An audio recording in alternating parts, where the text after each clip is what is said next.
Hey guys, it's Sam with The Blind Spot. Derek Daniel of lifeaftersightloss.com invited me to be on his podcast recently, where we talked about mobile apps for the visually impaired. I had a lot of fun being on his show, and we talked about tons of great apps for the VIP community, apps for both iOS and Android. So here is that podcast. I hope you guys enjoy it. Don't forget to go over, check out Derek Daniel on his channel. I'll put a link down below. He has the YouTube channel as well as the podcast. Lots of amazing information. Go check him out. Thank you very much for watching, guys, or I guess listening this time. This is Sam with The Blind Spot. We'll see you next time. Today on the podcast, I'm joined by my good friend Sam Seavey from YouTube to talk about mobile apps for the visually impaired person. And that's coming up on episode 22 of Life After Sight Loss Radio.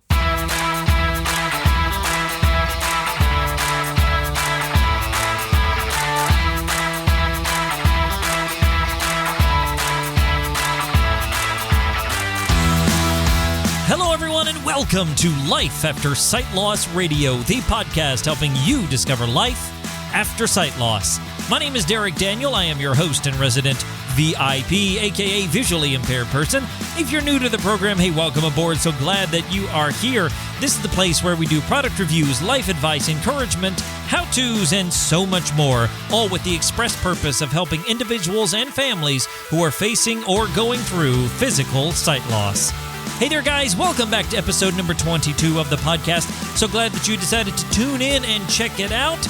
We're going to have a good time today because I'm joined by my good friend Sam Seavey on this episode. Sam is our returning guest, our first ever returning guest, as I make mention when we talk a little bit later here on the show.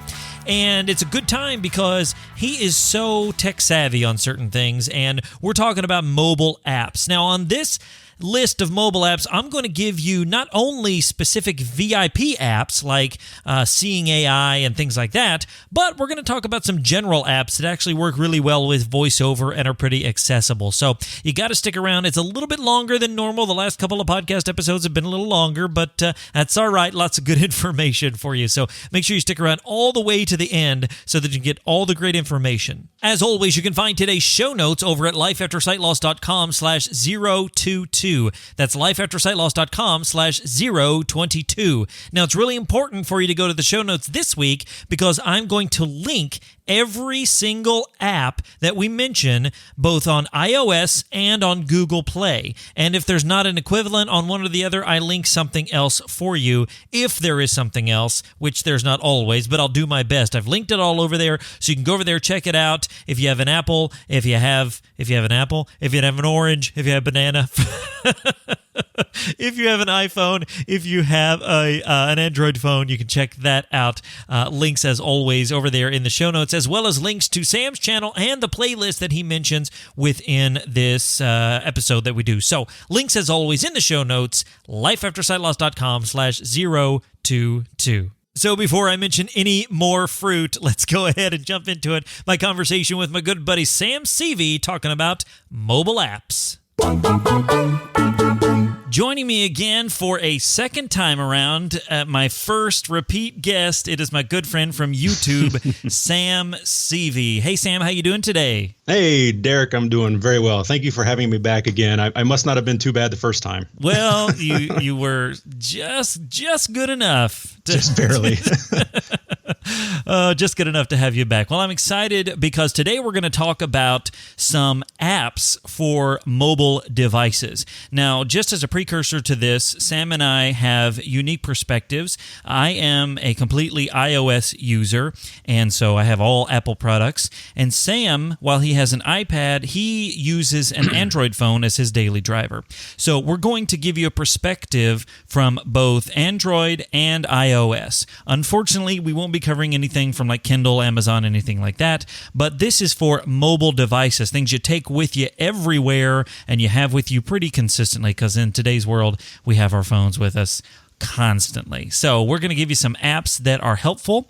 The list we have, we're going to give you some that are visually impaired specific. We'll give you some general ones, and then we'll kind of talk about how maybe iOS and Android, the apps that are a little different. So I'm excited about it. So Sam, let's go ahead and jump into the first category we're going to talk about today, and that is the ones for specific visually impaired people. And these might be magnifiers, screen readers, things of that nature. So I'm just going to read through them, and we'll kind of talk about them. Now, we're not going to go into deep description of everyone, or else we'd be here for 6 hours.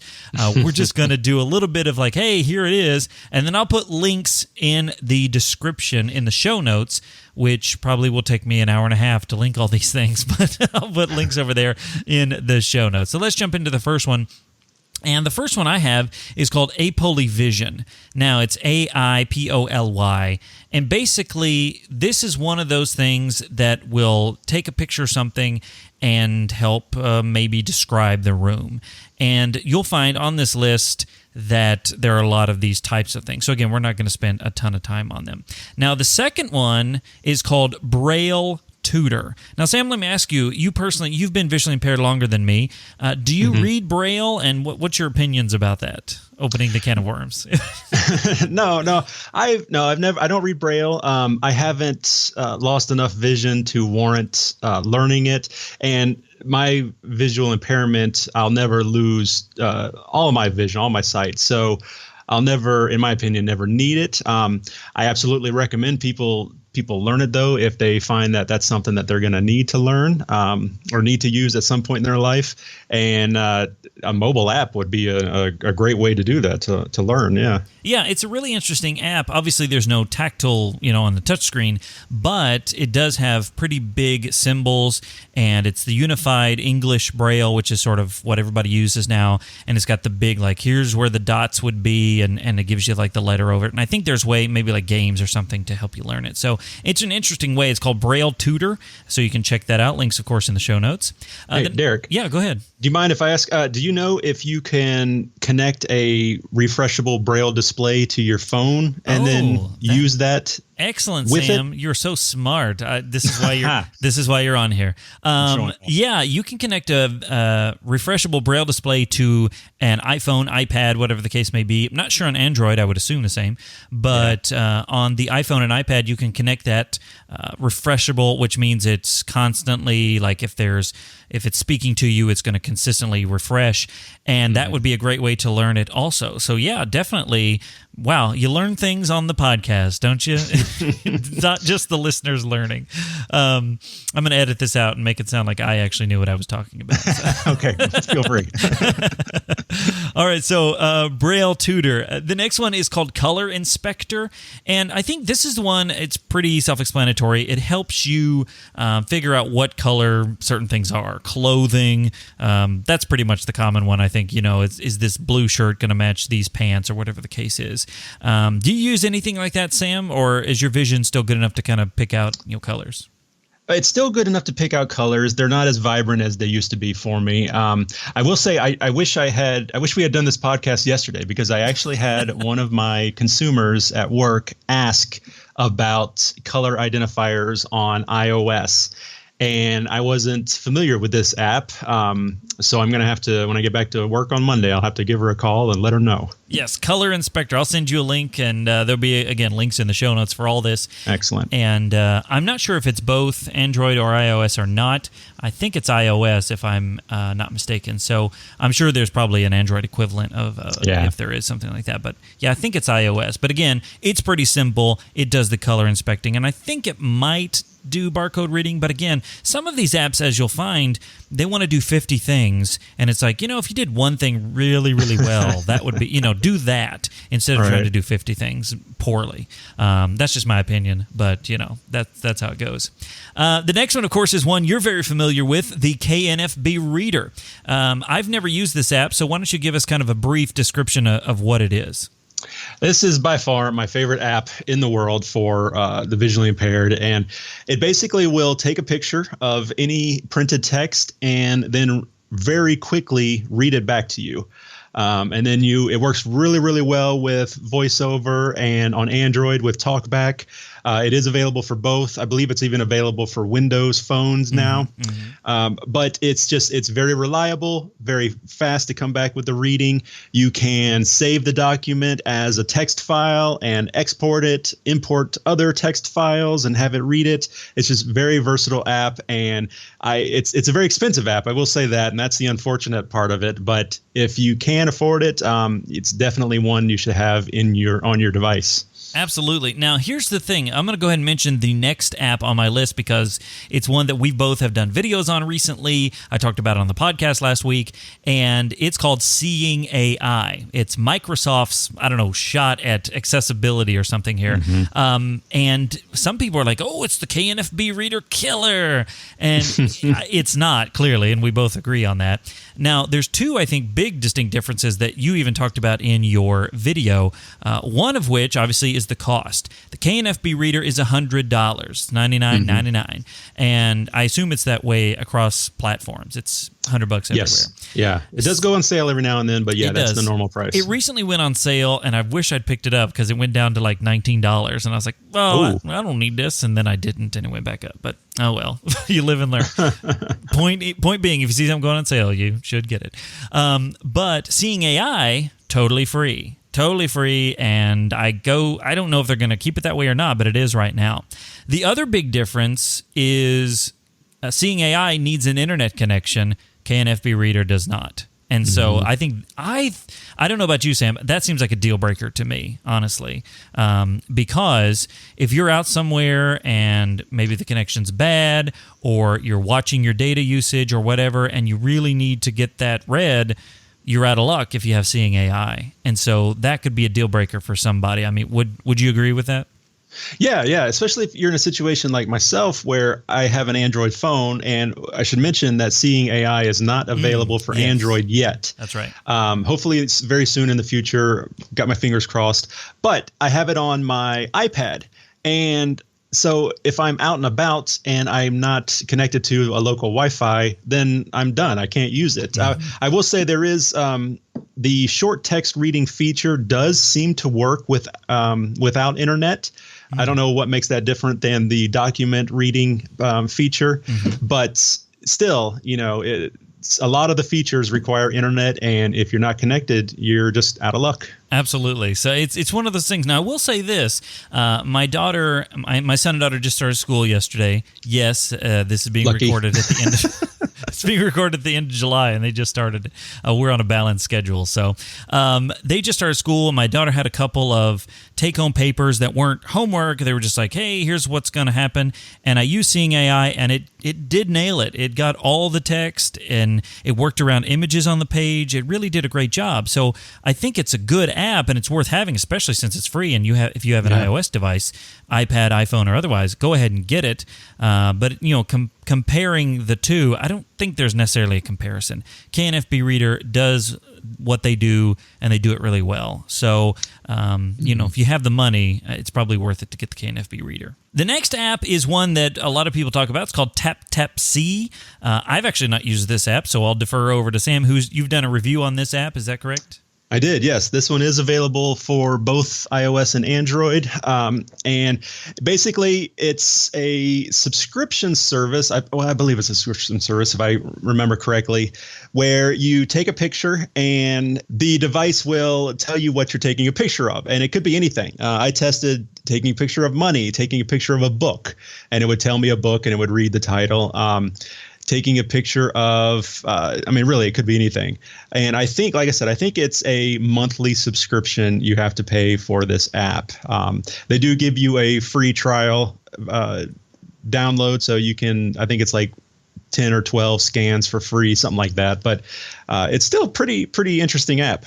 Now, is this the same thing as that Scene beta that Seeing AI has right now? This one is more, it will identify objects. Okay. And I'm not sure if there's a human on the other side of the camera telling you what it is. I'm not sure how it works. I think it's magic, actually. It's magic, but yes. There is an app I think we're going to talk about next that does have a human helping you out. That was the Be My Eyes. Oh, that's right. Be My Eyes. Yeah. So Be My Eyes is one that takes that idea of object recognition and amps it up, because basically what happens is if you need help with something, you contact a live person. They can then see what you're seeing through your camera, and then they can tell you, oh, this says this or it's that or whatever the case is. Have you used this and tried it out with a live person? I have, and it's a little weird because it is an actual person that you're talking to. Yeah. But it's great for people who might be totally blind, that, little situations that happen all the time. You drop your keys and you drop something on the floor and you have no idea where it is. So you can just bring up the app. It connects to a human somewhere in the world, and you just point the camera down at the ground and kind of sweep it around, and they say, oh, it's to the left of you, about 3 feet away. What's nice about the app is you can choose, when you download the app, you can choose to be a viewer. You can choose to be one of the people that gets connected to. So sighted people can download this app and help out the visually impaired community. Yeah, so if you're a sighted supporter listening to this and you're like, oh, I'd like to help people, you can sign up for it. Again, it's called Be My Eyes, just like it sounds, and you can sign up to help visually impaired people across the world. And so I agree with you, though. I haven't used it because I'm still freaked out a little bit about it, having somebody, because these aren't like trained, like there's a new system called like Ira, which has trained people that help you walk through things. But this is just like Joe in his living room who's like, hey, what's going on? Yeah, I can see your whole house. That kind of freaks me out just a little bit. I'll be over at 9. Yeah. I'm not sure about it. So anyway, Be My Eyes. It is, I have heard other people use it and say they really enjoy it. So yeah, I guess it depends on what you want to do. The next app, and I just mentioned this kind of briefly, it's called Actiview, ACTIVIEW. And it's an app, I think it's only iOS at this point. And basically the hope is that it will house audio description tracks for movies, so that when you go to the movie theater, you can bring this up, your phone will listen, and then it'll play the audio description over your ears. It's kind of like replacing that device they have in the movies right now, although the device is great if if it works well. But that way you can have it there, you can have it at home, which I think would be great. It's in the first stages. It only has Cars 3 on it right now. I have not seen Cars 3 nor tried it out, but if you're interested, Actiview. I will say this, and Sam and I were talking before, the Disney Movies Anywhere app also has functionality like this for their Pixar movies. Things like Toy Story, Ratatouille, Cars, stuff like that. So if you have those movies and you're a Disney fan, make sure to get the Disney Movies Anywhere app, because that'll give you the same functionality. The next one is called Vision Connect, and it's by the AFB, the American Foundation for the Blind. And basically, this app helps you find resources in your area. So what you do is you go into the app. Obviously, it works really well with VoiceOver and such. And it will help you. I need resources for career, and they have one called Career Connect as well, but there are resources for adults, for kids, stuff like that. So if you just lost your sight recently and you need a little help and assistance in a certain area, the Vision Connect app will help you find those resources locally in your area. So check that one out for sure. The next one is Bard. Now, this is BARD. This is for books. Now, Sam, I'll let you chat about this one because you're familiar with the Bard. What basically is this whole idea of Bard? Yes, I love the Bard. It stands for Braille and Audio Reading Device, and it is the Talking Books Library, which is available in, I'm pretty sure, every single state. It's their mobile app. They're the ones that will send out a cassette player, and then you can request books to be sent, audio books to be sent through mail and little cassettes. They're digital cassettes now. They used to be actually tapes. But, this is their mobile app, and it's available for iOS as well as Android and maybe other platforms. And as long as you have an account, all you do is you sign on.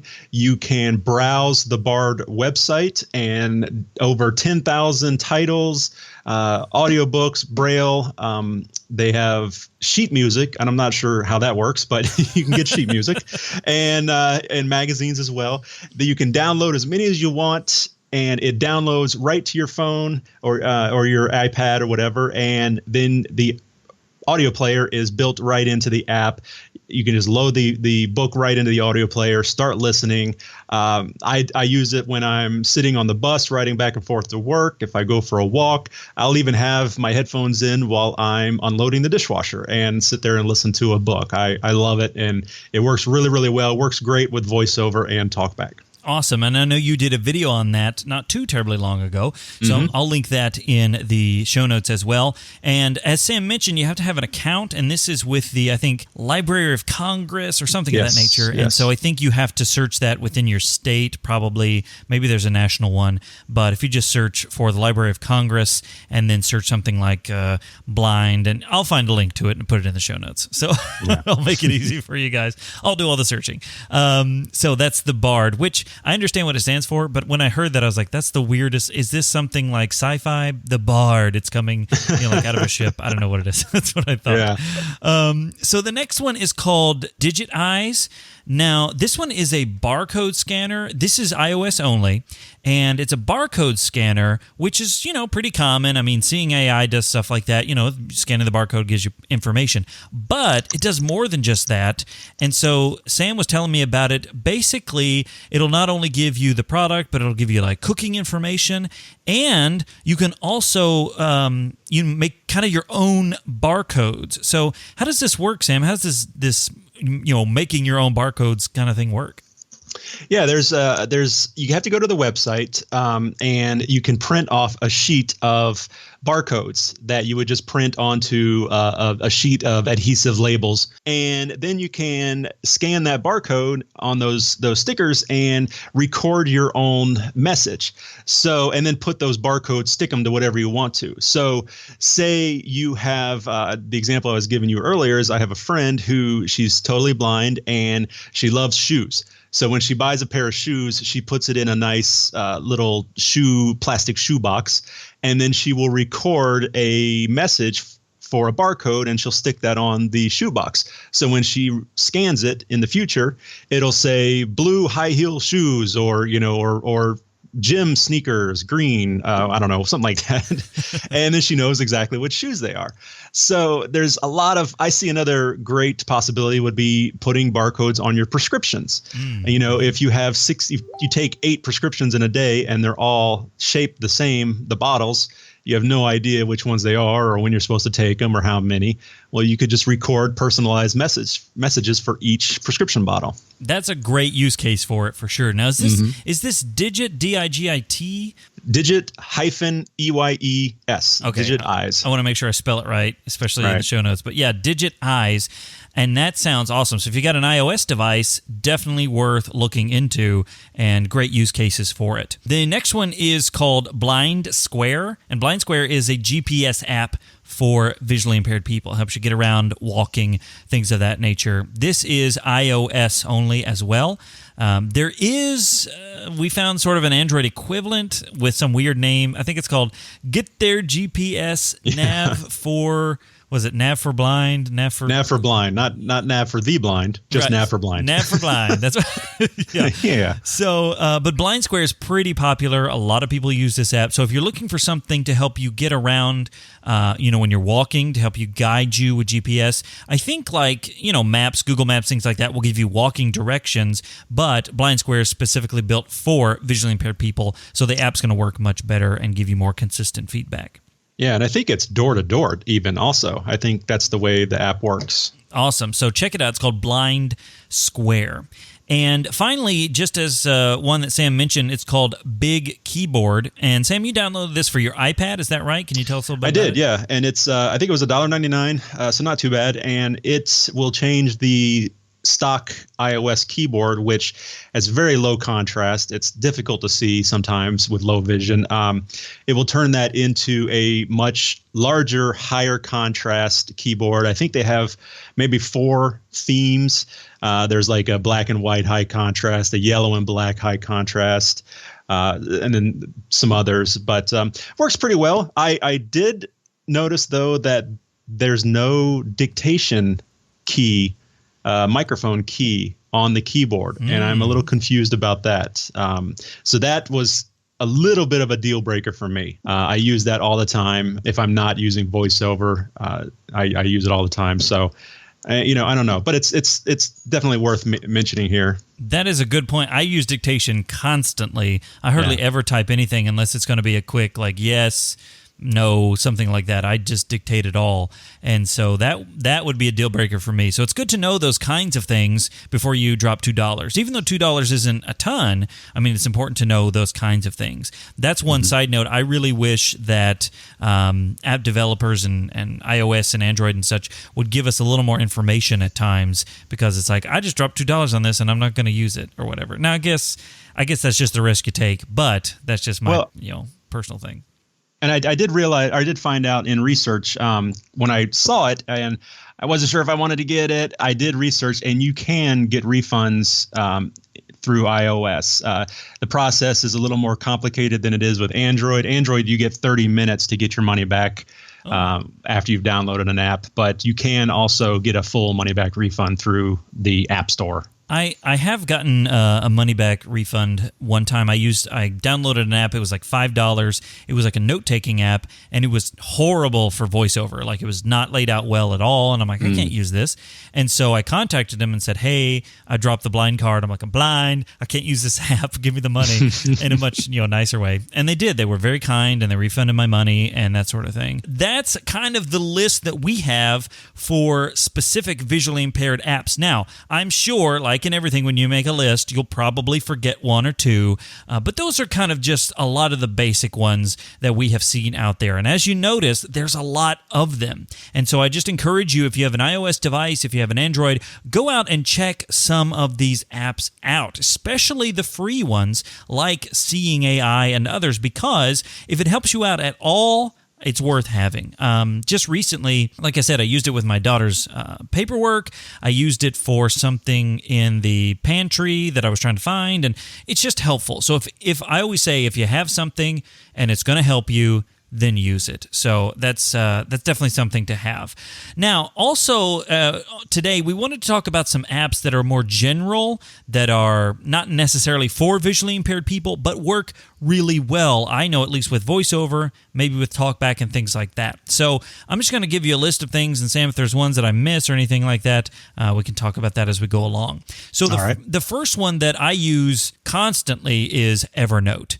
And I use Evernote on my Mac, on my phone, on my iPad. It's a great app. And if you don't know what Evernote is, it's simplified. It's a note-taking app, but it's so much more than just that. It's not like Notes on iOS. I mean, you can make notes and lists and tags and notebooks, and it's just such a great thing. Right now, I'm implementing what's called the Getting Things Done system in my life. It's a book by David Allen, and Evernote's been so helpful with that. And it's so accessible on iPhones and iPads and things like that. So Evernote's a great app. Obviously, I believe it's on Android as well. The next one I use is for podcasts. I listen to a ton of podcasts, and I use an app called Overcast. Overcast is an iOS-only app, but it's great, and it's laid out really well for VoiceOver.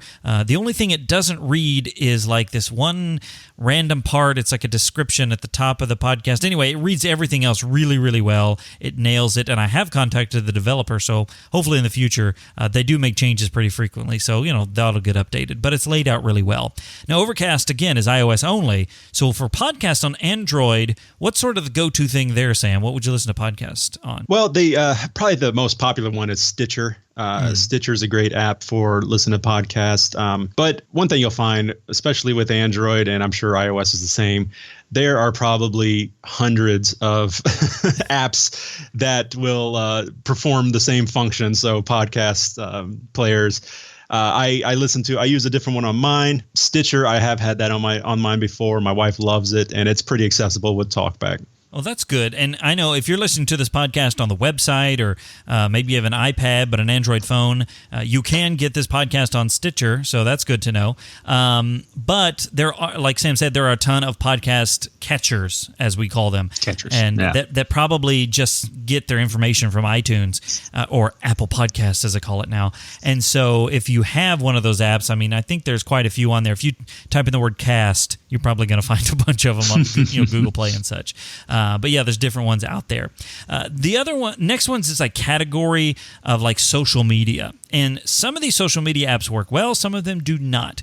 I know for me, Facebook has always worked really, really well, and they seem to take accessibility pretty seriously. I know at least on iOS, they always are trying to update and make things work even better. For example, they're trying to make their images more accessible and describe it. Now, it's not perfect by any means. It's like image contains sunset and people. It's like, okay, it tries to give you a general thing, but at least they're trying, which I think is important. And I know, like, when I'm going through my feed, it'll go to a post, it'll read who it's from, when they posted it and things like that. And then on VoiceOver, I can swipe up and down and get more features. Like I can like it, I can comment and things like that. So Facebook obviously is on Android as well. Is it a pretty accessible app over there as well? It is to a certain extent. And then YouTube is very similar with this. TalkBack, the very latest versions of TalkBack, and TalkBack was one of my apps on my list because it is actually in a lot of Android devices, it is a third-party app. Oh, gotcha. It's not built in. You have to download it sometimes. So that was one of my accessibility apps for the visually impaired that I recommended. But sometimes it will read everything. Sometimes it won't read a post or a comments. That's what it usually is. I'll, especially in YouTube, I'll go through my comments of my video and it won't read a person's comment. I'll have to go in there and maybe tap on it and then tap off something else and then swipe a couple times and then it will read it. So it's kind of hit or miss.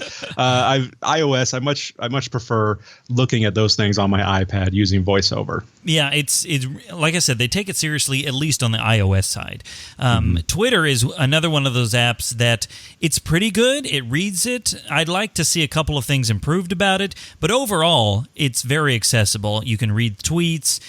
Sometimes it's weird because hashtagging, and it reads the hashtags pretty well. It can decipher the different words, but like when I type in something, like if I type in life after sight loss and hashtag it, it reads it like life after sightless, I think it says. And clearly it has an O in there, but it tries to get it. And then the @ things and so forth. So it does a pretty good job. It could be improved. But one of the apps I will say that needs to be improved on iOS is like Instagram. Now, I know it's a graphic intense application and software and platform, but it's not a great accessible app. It's not very accessible. So have you used Instagram on Android at all, Sam? I have used it, but not with TalkBack, so I can't really speak to that. I'm not much of an Instagrammer, so I don't use it very often in general. Yeah, me neither. I have an Instagram, and I'll post occasionally, but, which is interesting because it's owned by Facebook, so I would assume it would, be a little more accessible. But I figured they're probably like, well, it's pictures. Blind people won't be on here. Yeah. Which I get the same thing when I tell people I make YouTube videos. They're like, what blind people... YouTube? Is it just a black screen? Yeah. Yeah, we get a lot of that. So next I have a couple of apps like you mentioned YouTube, of course, and it's very accessible on iOS. And then Netflix. Netflix takes accessibility pretty seriously through their programming and as well as their app. It's very accessible on iOS. Is it accessible on Android as well, Sam? It is, and I just actually for my the newsletter at my office, I just wrote up an article teaching people how to turn on or enable and disable the audio descriptions on the Netflix mobile app. A lot of people were confused about how that works, and it's actually really easy. It's in the closed caption section at the bottom of the viewer. So yeah, like you said, they're taking it very seriously, accessibility, and I really commend them for that. Yes, I really appreciate that. Looks like Amazon's starting to jump on that bandwagon. I think Hulu will be next in line. Almost nowadays, you can't not take it seriously or else you'll get sued. So you got to take it seriously. And the other one, kind of entertainment, is something called Overdrive. Now, we talked about the Bard, which is specifically for blind and visually impaired people. Overdrive is an app that you can get and connect it to your local library so that you can get ebooks and audiobooks. And I use this very consistently. It's a pretty accessible app. There's probably a couple of quirks here and there, but it's really accessible. The player's very very accessible. It's a really good one. So check it out. It's called Overdrive. Finally, just a couple of like throw in there apps. One of them is called Flipboard, and I think it's got an Android equivalent. And basically you can read news, and it's kind of a catcher for blogs and things like that. And it works. It's pretty accessible. And then finally, the one that I think a lot of people think about is Uber. And Uber is, I just threw this on the list at one point, and Uber is a very accessible app. I think they try to take accessibility seriously, whether it's on the app or, with service dogs in their cars and things of that nature. So Uber's gotten a lot of flack here in the last couple of months for, just different things with their corporation, and I think their CEO is stepping down and so forth. But the app itself, very accessible. I use it, call the car. It'll actually work with Siri, so you can be like, Siri, I need a ride, and it'll call it. Have you used Uber at all? It's not available in your area, is it? I'm not sure. I haven't used Uber. I use Lyft. I use that often, and the app is very accessible as well. Even with just low vision, it's a very it's not cluttered graphically, so it's easy for me. All the headers and things are really big and easy to see. And I believe The Rock has that commercial out right now for Siri, and he calls a Lyft. He calls a Lyft. That's right. Yeah. So it must be accessible with Siri as well. Yes, there you go. So Uber and Lyft. Lyft is Lyft. If you're interested in that, check and see if they're available in your area. If so, it's a great way to get out and go grab a slice of pizza or something like that. That's just a few general apps I wanted to mention, because sometimes we're like, you can only use blind apps, and it's like, that's not true. There's so many good apps out there. Finally, I just kind of wanted to talk about some iOS specific apps and maybe their Android equivalent or vice versa. Now, the ones that I use on iOS are a lot of the built-in apps, and the reason for that is because VoiceOver is built into iOS, so it's going to work the best with their built-in apps. I mean, that just makes sense. So some of them, things like Mail, Messages, Reminders, News, Apple Music, those kinds of things are going to work really, really well with VoiceOver. So if you have an iPhone, give Apple Mail a shot. I know there's other ones out there. I think Gmail has their own app and things of that nature. Even there's all kinds of third-party apps that you could use. But if you can get used to the environment of iOS, then it's a great option. Now, Sam, what about you? Let's look at a couple of these. As far as like checking your mail, do you have like a built-in one on Android, or do you use a third-party one?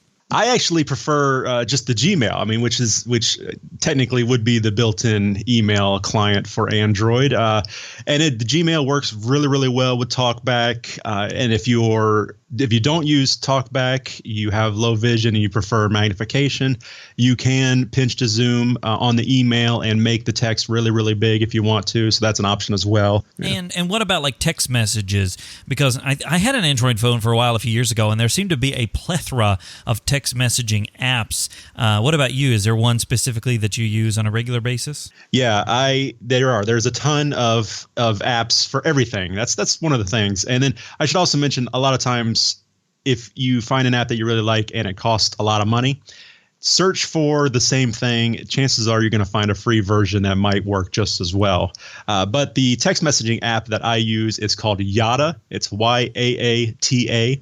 And I've got a video about this. It has become my favorite text messaging app just because it's very customizable. I don't use TalkBack 100% of the time. I only click it on if I need to read something that I can't read visually or with my magnifier.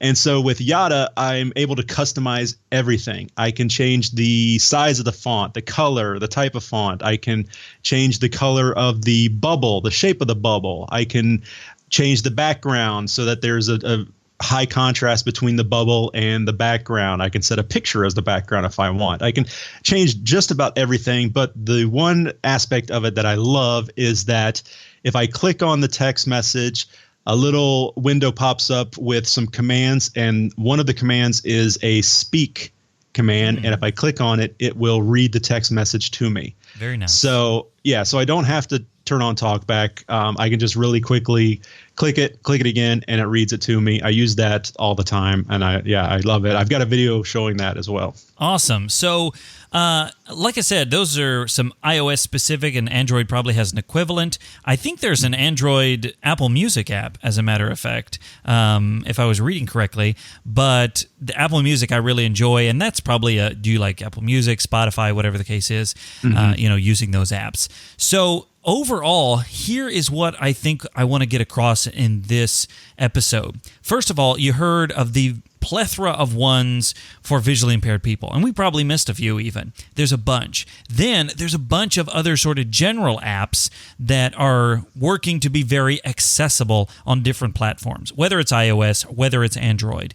The thing about Android is, as Sam mentioned, a lot of times it's a little more customizable, but it just depends on what you like. So whether you have iOS, whether you have Android, there are lots of apps to be used for lots of different functions, whether it's checking mail, messages, playing games, having fun, whatever it is. There's so many things. We didn't even mention things like blindfold games, which are built for visually impaired people. I mean, there's lots of different apps out there for you. And the reason I bring this up today is because so many times we think, oh, it's terrible when I lose my sight. I'm not connected to the world. But if there is a good time to be blind, it is right now. Now, I'm not saying there's ever a good time to be blind, but even 10 years ago, these kinds of apps, maybe they were coming along, but they weren't quite there, and now they're working so well. Accessibility is being taken seriously by corporations and companies, and there's so much to it. So, Sam, I'll just kind of throw over a last kind of question to you here. Obviously, you've been blind for years, and and so you have probably seen a lot in your time. Can you kind of give us a comparison of what it's like with all these apps and different technology to what it was like, 10, 20 years ago when somebody would lose their sight? Oh, yeah. Oh, my gosh. 20 years ago, I remember it clearly because I just moved into the town that I live in now. And I had around that same time, I got my first cell phone, which was that little Nokia that everybody had, the little candy bar phone. Yep. You could play Snake on it. That was about the only game that really mattered. You could play on it.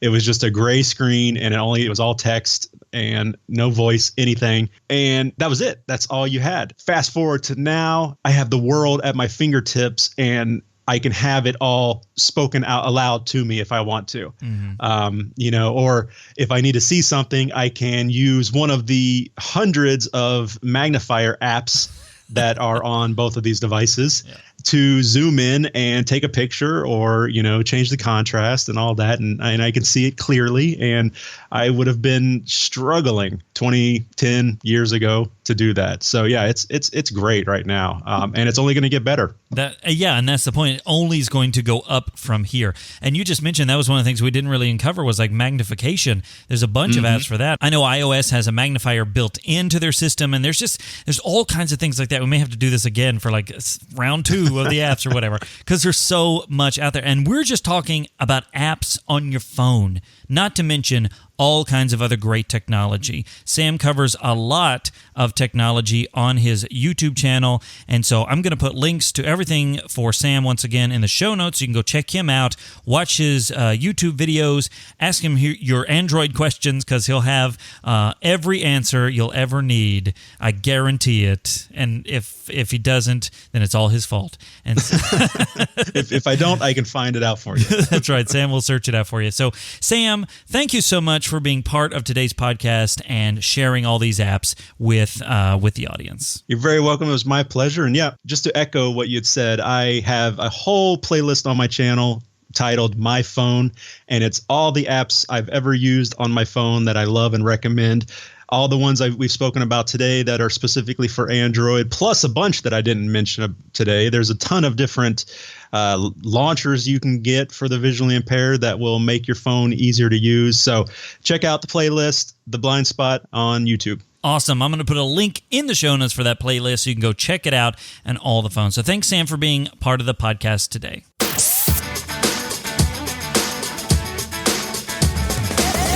And there you go, my friends. I hope that you enjoyed hearing that conversation as much as I enjoyed having it. Sam is wise beyond his years, and he provides all kinds of great information. So I hope you enjoyed it. I know I did. It was a great time. So, Sam, if you're listening, thanks for being on the podcast.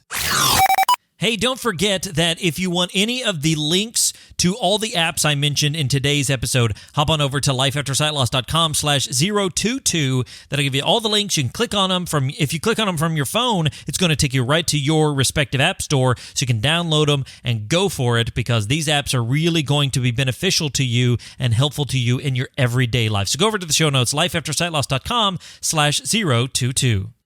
And while you're surfing over to the website, just go to lifeaftersightloss.com/contact, and you can get in touch with me, Facebook, Twitter, Instagram, email, all that good stuff. If you got questions, if you need answers, hit me up, lifeaftersightloss.com/contact. And finally, guys, don't forget that if you have enjoyed the podcast, if you're enjoying what I'm doing here on the podcast, the YouTube channel, the blogs, the website, if you're enjoying it, I would love for you to consider donating to my Patreon page. Become a patron. Hop on over to lifeaftersightloss.com/support, and you can donate as little as $1 a month to keep this whole thing going, to help other people around the world discover life after sight loss. So hop on over to lifeaftersightloss.com/support and consider donating today. And that's going to wrap it up for me this week. I'm sure there's lots of other things I could mention, but you know what? I'm going to let you go because it's a little bit longer of an episode, so thanks for sticking around all the way to the end. I sincerely appreciate it. I hope that you enjoyed today's episode and you learned a whole lot. Hey, don't forget that all the information on Life After Sight Loss Radio and lifeaftersightloss.com is intended for informational and educational purposes only. If you're in need of professional, medical, or legal advice, please seek out a specialist in your area. And as always, guys, thank you so much for listening. And until next time, remember that sight loss isn't the end. It's just the beginning. My name's Derek Daniel from lifeaftersightloss.com, and I'll see you in the next one.